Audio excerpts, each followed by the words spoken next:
Today, the governor's administration was in town to discuss their plans and to hear from locals about how the potential loss of the oil industry would impact Kern County. 23 ABC's Austin Westfall has been at the meeting all afternoon. He joins us live from just outside the chambers, where there is overflow seating to watch the meeting on TV screens. Austin? Jessica, state officials have been getting grilled all day about those new rules and regulations. And take a look behind me. Usually there are dozens of people at these meetings. This one's a little different. There's hundreds at this one. There were so many oil representatives and members of the general public here, in fact, that they couldn't all fit into the chambers here at the Kern County Board of Supervisors. So there's people out here in the lobby watching on a television. There's even more standing outside, all of them showing up to give a piece of their mind about this very divisive topic. Tuesday was a pivotal day for the Kern County oil industry. For months, local leaders have spoken out against California Governor Gavin Newsom as he's announced intentions to phase out the state's oil industry. Hundreds turning out because Newsom's office attended this afternoon's Board of Supervisors meeting. Most, no doubt, turning out to show just how critical the oil industry is to Kern's economy. But before the meeting, the day started with a press conference where locals spoke out with a different message. One about oil being unhealthy for our environment. We have the highest rate of childhood asthma because of our air quality. The oil industry and fracking is hard on both the air quality and water quality. Nurse Mary Lynn Briggs saying she acknowledges the oil industry's importance to Kern, but she believes the health of the people who live here should be given equal importance.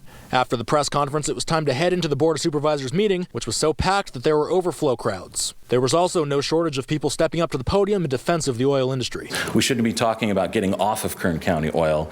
We should be talking about getting more reliant on Kern County oil. In the 48 hours following the governor's announcement, Barry lost $354 million in market value. This is about the 24,000 men and women in Kern County whose careers are being impacted by an uncertain regulatory environment in the state of California. Those oil CEOs are talking about several bills and new bans implemented by Governor Newsom in an effort to limit their industry, including halting new oil extraction wells that use high-pressure steam, a process linked to recent oil leaks in Kern. The crackdown also coming amid reports like this one from the United Nations, saying that burning fossil fuels is the dominant source of emissions that cause climate change. Representatives from the governor's administration speaking toward the end of the meeting. We recognize that many of the issues the state, the nation, and in fact our world face, climate change, globalization, modernization, all those things are having a disproportionate impact on Kern County. Williams and the other representatives from the state showed no signs of backing down from their rules and regulations,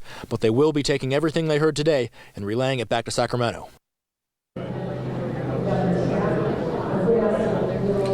Now, the state's saying that they will be working with local leaders here to bring some kind of resolution to this oil issue. But again, it doesn't seem like they wanted to back down from any of those new rules or policies. There's one other thing about this oil issue that a lot of people don't know. It might impact our emergency response services. And I'm joined now by Dave Nelson.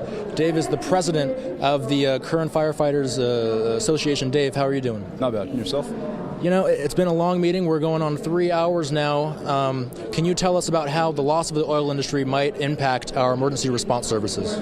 Well, as we know, the county already has enough difficulty with funding the fire department.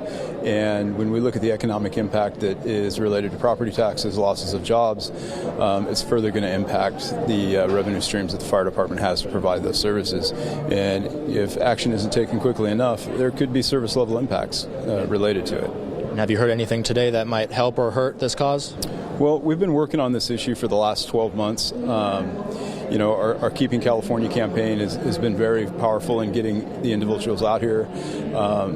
Entry-level conversations have taken place. We got to meet with the governor's office yesterday, and good conversations came out of that. So I think we, in a collaborative effort, should be able to find a pathway to success, look at some of the efficiencies that happen at the state on the permit approval process, but at the same time, hold our community up. Thank you, Dave, for joining us. Yep, thank you. Yeah. Again, a very divisive topic here in Kern County. It's a hot topic. This meeting, 3 hours in, and it's still going. We'll keep you updated on our social platforms. And if you want to watch the meeting itself, it's still streaming live on 23 ABC's Facebook page. But for now, in Bakersfield, Austin Westfall, 23 ABC, connecting you. All right, Austin, thanks for that important discussion today. Earlier